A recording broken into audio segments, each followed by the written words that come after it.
Wraparound tailpieces. When, how, and why you would do a wraparound. There's lots of times where it's justified, and I'm doing this SG in particular because this is a perfect example why you would use a wraparound tailpiece. You see how high that tailpiece is off of the surface of the top in order for this low E string to clear the back of the casting. That's how high we had to move that tailpiece. So this is a candidate for a wraparound. We'll do the wraparound and then we'll come back and take another look.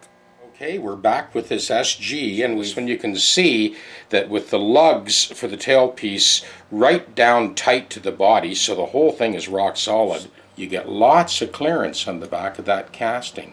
So it goes from the top of the wraparound tailpiece directly to the focal point on the saddle. I've noticed in recent years that obviously Gibson have gotten on board with this thing. Instead of the crown being round, there's actually a center point now. So the crown of these newer tailpieces is no longer circular.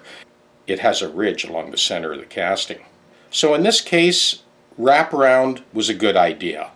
And if you look on the video screen, you'll see a link for a 335 that was also a good candidate for a wraparound tailpiece. I don't just arbitrarily do this. Out of the last 200 Gibsons I've done, I've probably done 5 wraparound tailpieces. And this all stems back to the set on the tenon and mortise, the neck to body angle.